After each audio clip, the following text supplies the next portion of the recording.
The United States military began. 이게 경제적으로도 군사적으로도 타격이 엄청날 텐데.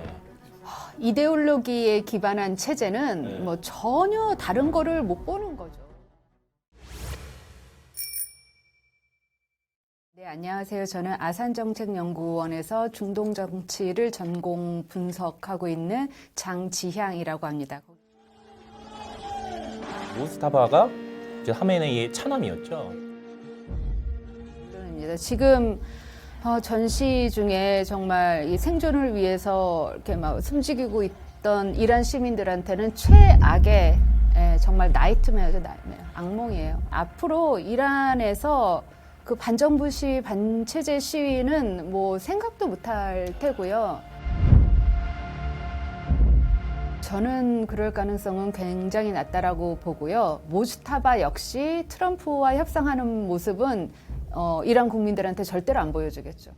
이게 경제적으로도 군사적으로도 타격이 엄청날 텐데.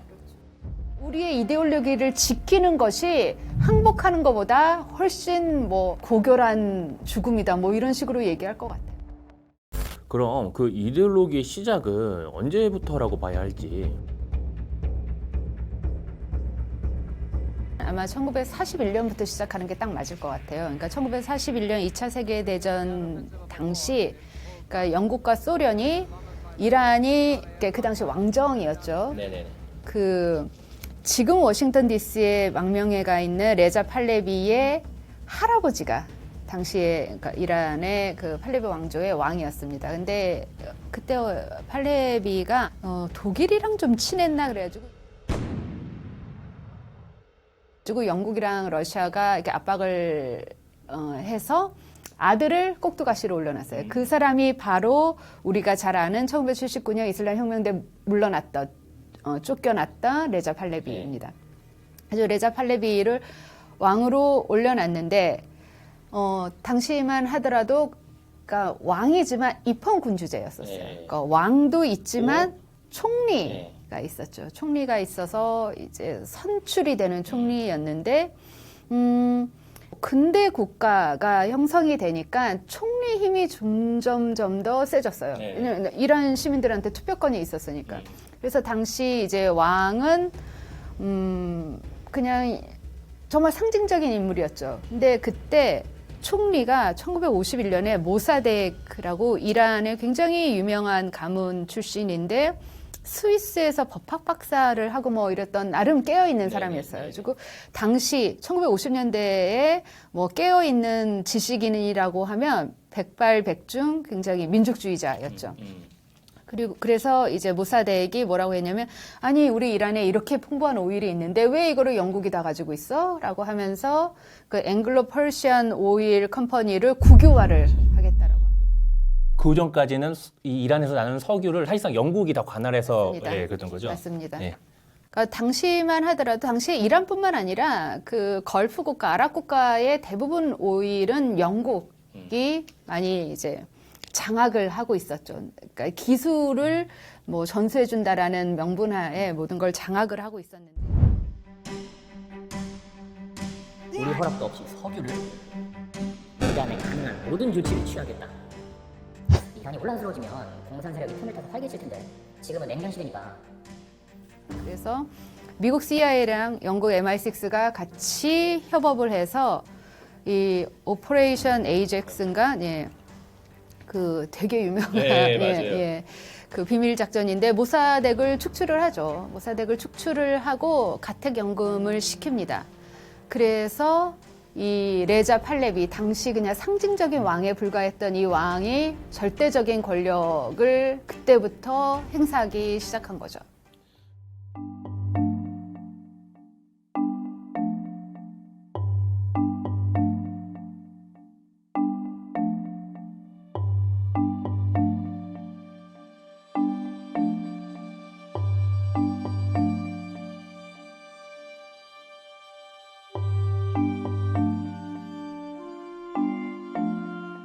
팔레비 왕정이 굉장히 부정부패하고 뭐 세계화 수준은 높고 굉장히 뭐 개방적인 사회였지만 부정부패가 심했고, 그리고 비밀 군대를 둘 만큼, 비밀 군대, 비밀 경찰을 둘 만큼 굉장히 강압적인 체제였었어요. 그래서 이제 시민들한테 그러니까 별로 인기가 없었죠. 그래서 당시 시민들이 이건 아니다. 그러니까 이란 시민들은 굉장히 용감해요. 제가 볼 때는. 그래서 여러 세력들이 한 구호 안에 이렇게 모입니다. 민족주의자, 자유주의자, 사회주의자, 공산주의자, 이슬람주의자. 그래가지고 다 같이 그러니까 커다란 우산 안에 그러니까 민주화 시위를 벌인 거죠.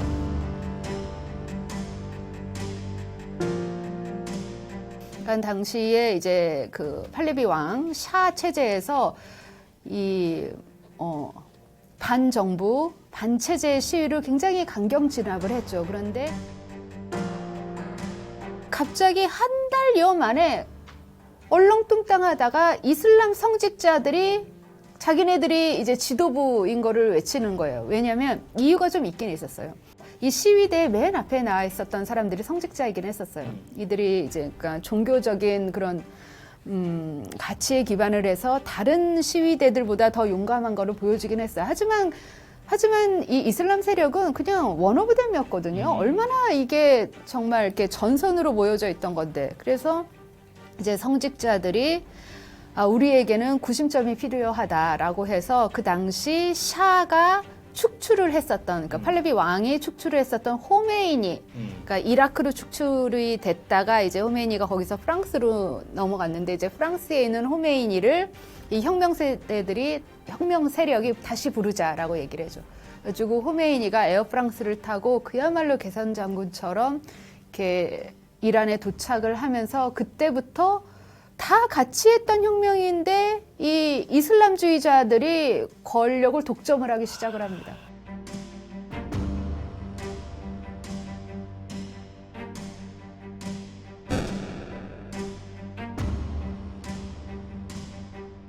이란 이슬람 혁명의 시작은 사실 민중들로 부터 시작된 굉장히 민주적인 성격의 혁명이었는데 그 종교 지도자들이 과실 다 가져갔다 이렇게 말했어요. 그럼.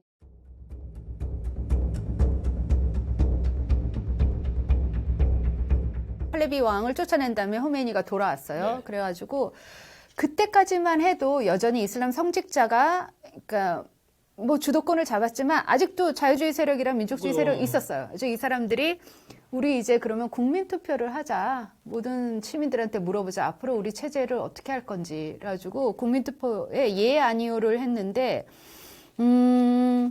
뭐라고 물어봤냐면 우리는 앞으로 왕정을 무너뜨렸으니까 왕정이 아닌 공화국을 하되 이슬람 정통을 뭐 지키겠느냐. 예, 아니요. 누가 거기에 아니요를 하겠어요. 그래서 다 예를 했는데 봤더니 그게 이슬람 공화국 체제였어? 뭐 이렇게 나왔던 거예요. 90% 넘게 예 대답을 했는데 그게 왕정이 아닌 공화국이라서 했는데 그 투표는 전 국민 대상으로 전 국민이 했습니다.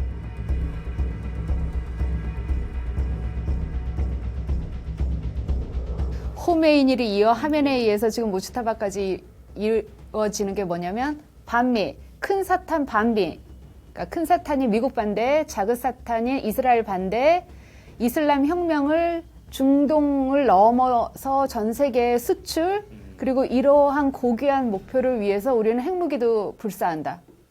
이게 목표인 지금 현재 이 지배 체제이기 때문에 뭐 미국과 협상을 한다라는 거는 만방에 우리가 뭐 굴복한다라는 거를 보여주는 것일 수도 있죠. 이들 셈법에는. 그렇죠. 사실 호메이니는 얼떨결에 최고 지도자가 됐다가 이 최고 지도자를 한 10년 하다가 죽었습니다. 근데 그 최고 지도자 기간이 이란 이라크 전쟁이었어요. 그렇죠. 제대로 뭔가를 해보지를 못했어요. 그리고 이제 하메네이가 당시 대통령이었던 하메네이가 2대 최고 종교 지도자가 됐는데 이 하메네이가 호메이니에 비해서 카리스마가 현격히 떨어지고 굉장히 막 이렇게 약간 조용조용하고 샤이하고 이런 사람이었다라고 해요. 그리고 이제 자기도 아는 거죠. 이런 정말 유일무이한 이란 이슬람 공화국 체제를 내가 건설을 해야 되는데 내가 이거를 어떻게 해야 될까?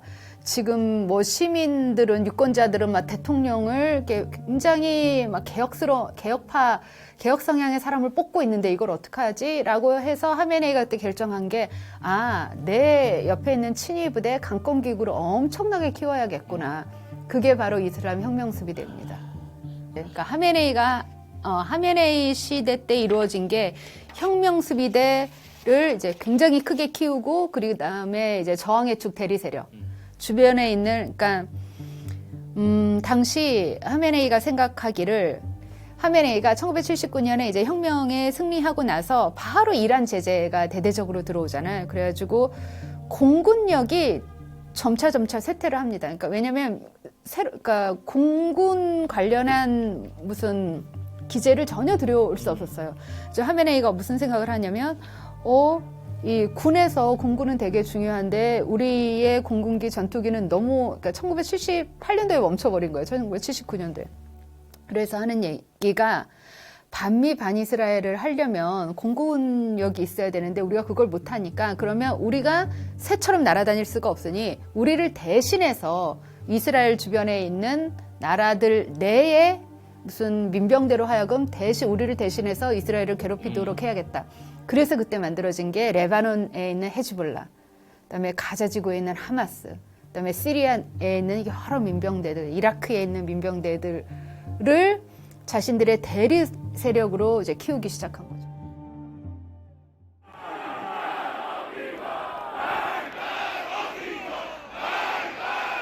제가 또 트위터에서 본 영상이 하메네이 죽었을 때 어쨌든 추모 행렬도 있긴 있더라고요. 제가 볼 때는 다수는 체제 전체가 바뀌는 걸 원한다라고 생각을 하는데 제가 이렇게 생각하는 것의 근거는 이란 인구의 75%가 혁명 이후에 태어났어서 그러니까 뭐 세뇌 교육을 받았겠죠. 이게 이렇게 우리가 혁명 사상을 고취시키는 게 결국 우리한테 좋은 거라고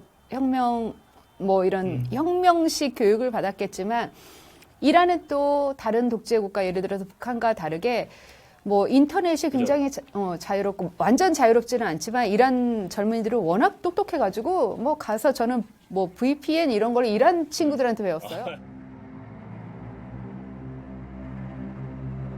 그리고 이 사람은 굉장히 정당성과 정통성이 떨어지는 사람이라서 그거에 대한 자격지심에 제가 볼 때는 더 굉장히 강경한 통치를 벌일 겁니다. 이 사람이 왜 정통성이 없냐면 이 이란 이슬람 공화국은 두 가지 이 축이라고 했잖아요. 네네. 그러니까 이슬람이어서 굉장히 그러니까 정통성, 상징성이 중요한데 최고 종교 지도자는 아야톨라야 되거든요. 네. 근데 이 사람 아야톨라가 아니에요. 그냥 중간급에 되는 그냥 숱한 성직자 중에 한 명.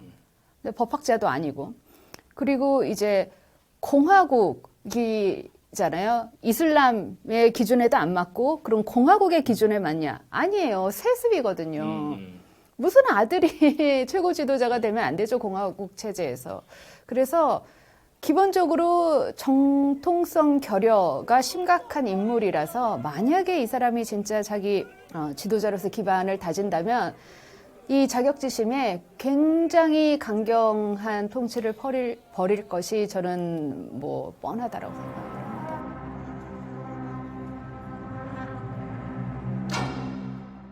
저더러 대답을 하라 하시면 저는 그럴 가능성이 65%에서 70%까지 있다라고 생각을 합니다. 가장 큰 이유는 2026년 1월에 그야말로 대규모 광범위한 반체제 시위대가 조직이 돼서 하메네이에게 죽음을, 이란 이슬람 공화국의 죽음을, 팔레비 왕조여 영원하라 이런 거를 외쳤었던 그 시위대를 뭐 3만 명에서 요즘은 최대 4만 명이라고 얘기를 하던데 거의 학살에 가깝게 유혈 진압을 했거든요. 저는 2026년 1월 초가 지금 이 이슬람 공화국으로 하여금 돌아올 수 없는 강을 건넌 사건이라고 생각을 하기 때문에 예정처럼 될 수는 없다라고 생각을 해요. 지금 시민들은 어쨌든 전시니까 자기의 목숨을 보존하기 위해서 생존을 위해서 지금 뭐 그러니까 시골 같은 데 숨어 있기는 한데 만약에 정말 이제 약간 공습이 좀 잦아들고 그리고 다시 이란 이슬람 공화국의 미래를 생각할 시기나 기회가 찾아오면 그 2026년 1월 달에 혁명수비대랑 경찰이 자기 자국민한테 그렇게 말도 안 되는 폭력을 행사했었던 기억을 이란 시민들은 저는 잊을 수 없다라고 생각을 해요. 또 하나의 희망은 사실 독재 체제, 권위주의 체제에서 충성심이라는 게 정말 하잘 것 없어요. 보잘 것 없고 정말 취약하고 흔들리는 갈대보다 더 쉽게 바뀌거든요. 그래서 저는 정말 생각하기를 이 혁명수비대가 18만에서 20만이라고 해요. 근데 이 중간 간부 아래 3분의 2 아래는 다 젊은 세대거든요. 그러니까 이란 인구 9천만의 75%가 1979년 이란 이슬람 혁명 이후에 태어난 세력들이에요. 이들은 뭐라고 얘기를 하냐면 제가 진짜 이란에 갈 때마다 젊은이들은 미국을 너무 좋아해요. 그러니까 자기의 정부가 너무 싫으니까 정부가 싫어하는 나라를 굉장히 좋아해요. 나는 우리 체제가 너무 싫다라는 얘기인데 그러니까 이 사람들은 정말 전 세계에서 이란이 왕따 당해 바보 취급당해 정상국가다 아니야.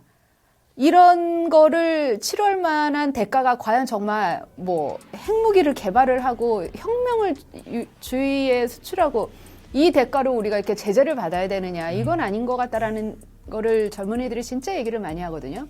저는 혁명수비대도 3분의 2 이상은 중간 간부 아래는 다 그런 젊은이들이에요. 그래서 이들이 과연 얼마나 정말 공허하기 짝이 없는 이란 이슬람 혁명 수출을 위해서 미국을 지도에서 없애고 이스라엘을 지도에서 없애고 핵무기 개발해서 우리는 제재당해도 그럴 만한 가치가 있어 라고 누가 동의할 거냐. 저는 아니라고 생각을 하거든요. 그래서 계속 혁명수비대를 혁명수비대 핵심 수뇌부를 제거해가면서 압박을 하면 제 생각에는 여느 독재나 권위주의 체제에서 볼 수 있듯이 그 아래 사람들은 계속 눈치를 본다라는 거죠. 어느 편이 이기는 편인가.